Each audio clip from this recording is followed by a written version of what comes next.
Hello hi నా పేరు Shyam founder of Telugu trader Shyam.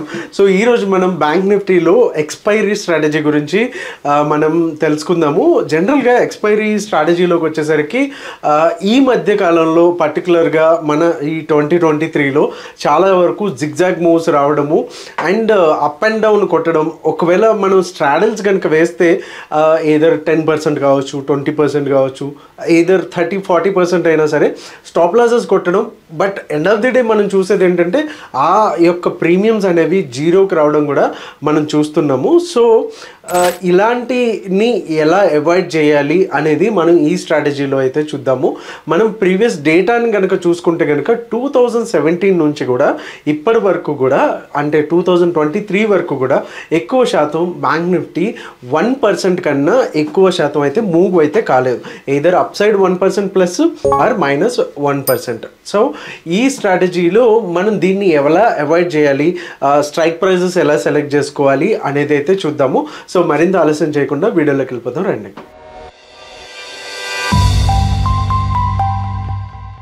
మనకి జనరల్గా 2 కైండ్ ఆఫ్ స్ట్రాటజీస్ ఉంటాయి సపరేట్గా, ఎస్పెషల్లీ ఆప్షన్ సెల్లింగ్లోకి వచ్చేసరికి. ఒకటి వచ్చి డైరెక్షనల్ అండ్ ఇంకోటి వచ్చి నాన్ డైరెక్షనల్. డైరెక్షనల్కి నాన్ డైరెక్షనల్కి తేడా ఏంటంటే వెన్ యూఆర్ ఎక్స్పెక్టింగ్ ఒక సపరేట్గా ఒక మూవ్లో అంటే డైరెక్షనల్గా ఉంటుంది, ఇంతవరకు పెరగడానికి అయితే ఛాన్స్ ఉంది. సపోజ్ లైక్ 40,000లో మనకి స్పాట్ ఉందంటే ఇక్కడ నుంచి ఒక 800 వరకు పెరగడానికి ఛాన్స్ ఉంది అనుకున్నప్పుడు మనం పుట్స్ ఒక్కటే సేల్ చేస్తే మనకి ప్రాఫిట్ వస్తుంది. ఒకవేళ మనకి ఒక రేంజ్ అనుకున్నాము, ఓకే, ఒక 300 పాయింట్స్, ఒక 400 పాయింట్స్ మ్యాక్సిమం ఈ రేంజ్లోనే మధ్యలోనే ఉంటుంది బ్యాంక్ నిఫ్టీ, ఇంకా ఎక్కడికి వెళ్ళదు అనుకున్నప్పుడు ఈ రేంజ్ దగ్గర ఉన్నప్పుడు ఎయిదర్ స్ట్రాడల్స్ అయినా వేసుకోవచ్చు. స్ట్రాడల్స్ అంటే సేమ్ ఏటీఎంలో ఉన్నటువంటి కాల్ని అండ్ పుట్ని సెల్ చేయడం. ఒకవేళ స్ట్రాంగిల్స్ కూడా వేయచ్చు ఒకవేళ ప్రీమియమ్స్ ఎక్కువ ఉంటాయి. బట్ మనది ఇది ఎక్స్పైరీ స్ట్రాటజీ, అదే రోజు తీసుకుంటాం కాబట్టి మోస్ట్ ఆఫ్ ద టైమ్స్ మనకి స్ట్రాంగిల్స్లో అంటే I'll explain in the board. So spot వచ్చేసి 40,000లో ఉంటే కనుక మనం 40,000 సిఈ అండ్ 40,000 పిఈ తీసుకుంటాము. This is called straddle. ఒకవేళ మనకి స్ట్రాంగిల్స్ వేయాలి అనుకుంటే కనుక మనకి 40,400 అండ్ 39,600 ఇది పుట్ అండ్ ఇది వచ్చి కాల్.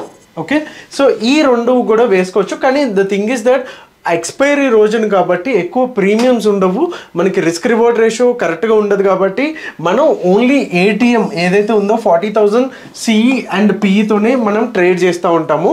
సో వీటిల్లో ప్రీమియమ్స్ ఉండదు కాబట్టి వీటిని అయితే ట్రేడ్ చేయం. కానీ ఎలా మరి ఇక్కడ నుంచి వస్తున్నప్పుడు ఆల్మోస్ట్ మనకి 1% మూవ్ అంటే కనుక 400 పాయింట్స్ అప్ వెళ్తుంది, 400 పాయింట్స్ డౌన్ రావడానికి కూడా ఛాన్స్ ఉంది. సో మనం ఎక్కడ పెట్టినా సరే స్టాప్ లాస్ అయితే హిట్ అవుతుంది.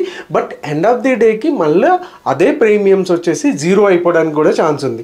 సో దీన్ని అవాయిడ్ చేయడానికి మనం ఏ స్ట్రాటజీని యూజ్ చేస్తున్నాము, స్ట్రైక్స్ ఎలా సెలెక్ట్ చేసుకోవాలో చూద్దాం. సో మన స్ట్రాటజీ వచ్చేసి సపోజ్ ఫర్ ఎగ్జాంపుల్ స్పాట్ వచ్చి 40,000 ఉందనుకోండి, మనకి ఎంట్రీ టైం వచ్చేసి 9:20. Okay, this is our entry time. 9:20కి స్టార్ట్ చేస్తాము. మనం ఏం చేయాలి, స్ట్రైక్స్ ఏం చేయాలంటే స్పాట్ ఎక్కడైతే ఉందో దాన్ని స్ట్రాడల్లో తీసుకుంటాం. అంటే మనం ఏం చేయాలంటే సెల్ చేయాలి 40,000 కాల్ ప్లస్ పుట్, ఈ రెండింటినీ కూడా మనం సెల్ చేస్తున్నాం. ఓకే, అండ్ స్టాప్ లాస్ ఎక్కడ పెట్టుకోవాలి అంటే కనుక మనం ఇందాక చెప్పుకున్నాము యాజ్ పర్ డేటా వచ్చేసి 1% లోపలనే ఉంటుంది అనేసి.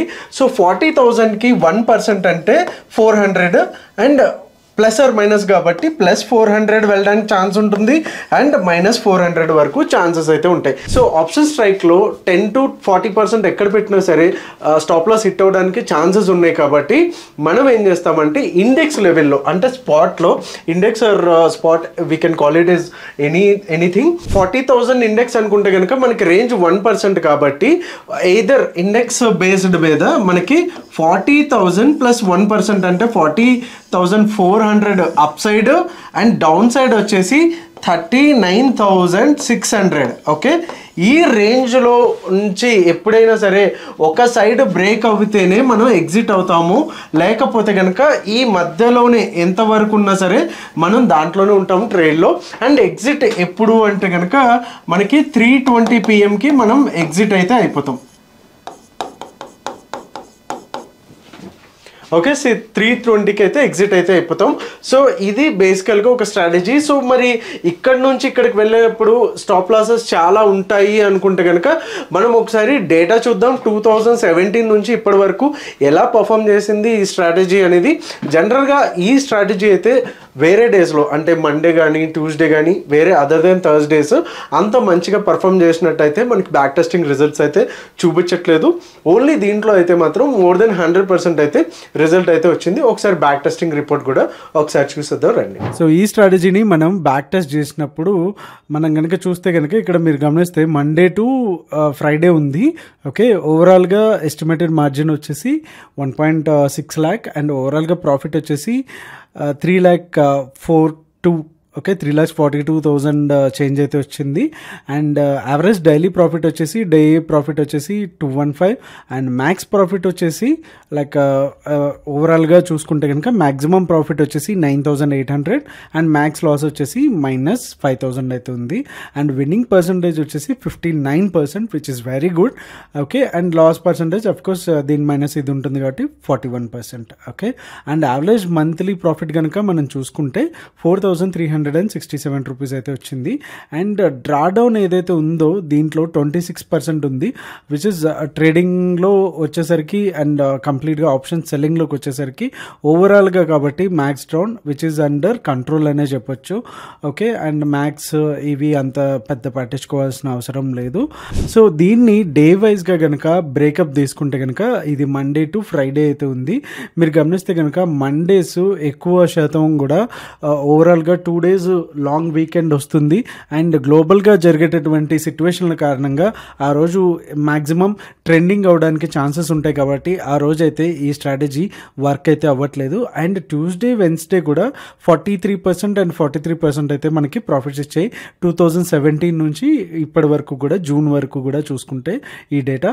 అండ్ థర్స్డే వచ్చేసి క్లియర్గా 118 ఆల్మోస్ట్ 120% టైమ్స్ అయితే మనకి ఎక్కువ రిటర్న్స్ ఇచ్చింది. అండ్ ఫ్రైడే కూడా ఇది నెగిటివ్ రిటర్న్స్ ఇచ్చింది. బికాస్ ఫ్రైడే కూడా చాలా వరకు వాళ్ళు పొజిషన్స్ కట్ చేసుకోవడం కానీ ఇలాంటివి చేస్తూ ఉంటారు వీకెండ్ రిస్క్ ఎందుకు అనేసి. సో ఆ రోజు కూడా ఎయిదర్ డౌన్ సైడ్ కానీ, mostly down side or either up side కానీ కొన్నిసార్లు 1% కన్నా ఎక్కువ మూవ్మెంట్ అవడానికి ఛాన్స్ ఉంది కాబట్టి ఆ రోజు ఎక్కువ లాసెస్ అయితే చూపిస్తుంది. సో ఈ డేటా బట్టి ఒకటైతే క్లియర్, ఈ స్ట్రాటజీ ఓన్లీ ఆన్ ఎక్స్పైరీ ఎక్కువ శాతం మంచిగా పనిచేస్తుంది అని అయితే ఈ డేటా బట్టి అయితే మనం చెప్పొచ్చు. దాని తర్వాత నెక్స్ట్ ట్యూస్డే అండ్ వెడ్నెస్డే కూడా కొంచెం ఓకే ఓవరాల్గా బాగానే పనిచేస్తుంది. But Thursday on expiry day ఒకటే చేయడం వల్ల మంచి యూజ్ అయితే ఉంది అని అయితే మనకి ఈ డేటా బట్టి అయితే అర్థమవుతుంది. ఓవరాల్గా థర్స్డే కనుక చూసుకుంటే కనుక మనకి ఓవరాల్గా ప్రాఫిట్ వచ్చేసి 1.98 lakh అయితే వచ్చింది 2 lot సైజ్ మీద. అండ్ మ్యాక్స్ ప్రాఫిట్ వచ్చేసి 9,800, మ్యాక్స్ లాస్ వచ్చేసి ఆల్మోస్ట్ సేమ్ నెంబర్స్ ఉన్నాయి 5,780. అండ్ మ్యాక్స్ డ్రాడౌన్ వచ్చేసి చాలా వరకు తగ్గింది 16%. ఇందాక వచ్చేసి 26% వరకు ఉంటే ఇప్పుడు కనుక 16% వరకు అయితే చాలా వరకు మనకి మంచి డ్రాడౌన్ పర్సంటేజ్ అయితే వచ్చింది. ఓకే, సో ఇది మనం మంత్లీ కనుక బ్రేకప్ చూసుకుంటే కనుక ఓన్లీ ఆన్ థర్స్డేస్. సో 2017లోకి వచ్చేసరికి 15% ROI ఇచ్చింది. ఇది మంత్ వైజ్గా జనవరి నుంచి డిసెంబర్ వరకు, అలాగే ప్రతి సంవత్సరం. ఈ సంవత్సరం వచ్చేసి జూన్ వరకు, ఇంకా ఎండ్ అవ్వలేదు ఈ డేటా తీసినప్పుడు. సో ఈ మంత్ వచ్చేసి 9% అండ్ 2022లో ఫ్లాట్ అండ్ 2021లో 36% రిటర్న్ ఇచ్చింది, 2020లో 29% రిటర్న్ అండ్ 2019లో 15% అండ్ 11% అండ్ 15%గా అయితే ఓవరాల్గా ఉంది. సో జనరల్గా ఈ మధ్య కాలంలో అయితే కనుక మనకి బ్యాంక్ నిఫ్టీ అందులోనూ ఎక్స్పైరీ రోజున చాలా వరకు అప్ అండ్ డౌన్ మూమెంట్స్ అయితే ఇచ్చి మళ్ళీ మధ్యలో క్లోజ్ అవ్వడాన్ని, చాలా వోలటైల్గా ఉండడాన్ని మనం గమనిస్తున్నాము. సో అలాంటప్పుడు ఇండెక్స్ మీద అండర్లయింగ్ మీద 1% వచ్చేంత వరకు వెయిట్ చేయడం అండ్ అది స్టాప్ లాస్గా పెట్టుకోవడం అనేది ఈ స్ట్రాటజీ బట్టి చాలా వరకు ప్రాఫిటబుల్గా పనిచేస్తుందని చెప్పొచ్చు.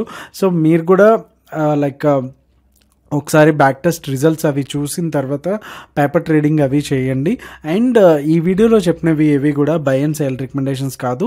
సో థరోగా మీరు రీసెర్చ్ చేసిన తర్వాత డెసిషన్స్ అయితే తీసుకోండి. సో చూసారు కదండి ఎక్స్పైరీ స్ట్రాటజీని. ఒక్కసారిగా కన్క్లూజన్ ఏంటనేది చూసేద్దాము. సో మనకి ప్రీవియస్గా హిస్టారికల్గా 1% మూవ్ అవుతుంది కాబట్టి bank Nifty. So we're going to take straddles తీసుకుంటాము. ఏదైతే స్పాట్ ఉందో సిఈపిఈ అండ్ ఇండెక్స్ లెవెల్లో 1% వచ్చేసి మనం either up side 1%, down side 1% అనేది స్టాప్ లాస్ పెట్టుకుంటాము. 320కి అయితే ఎగ్జిట్ అయిపోతాము. అండ్ ఇది మీరు కూడా బ్యాక్ టెస్ట్ చేసి ఒక కాన్ఫిడెన్స్ వచ్చిన తర్వాత స్లోగా లైవ్ మార్కెట్లో కూడా అబ్జర్వ్ చేసి తర్వాత రియల్ టైంలోకి అయితే మీరు ట్రేడ్ అయితే చేసుకోవచ్చు. అండ్ ఈ స్ట్రాటజీ ఈ వీడియోలో చెప్పినవన్నీ బై అండ్ సెల్ రికమెండేషన్స్ కాదు, only for educational purpose. So త్వరగా మీరు రీసెర్చ్ చేసి దాన్ని బట్టి అయితే డెసిషన్స్ తీసుకోండి. అండ్ మీకు ఈ వీడియో నచ్చినట్టయితే లైక్ బటన్ అయితే స్మాష్ చేయడం మర్చిపోకండి. Thank you so much. ఇలాంటి మరిన్ని వీడియోస్తో నెక్స్ట్ టైం మళ్ళీ మిమ్మల్ని కలుస్తాను. Thank you so much. Me Telugu trader Shyam. జై హింద్.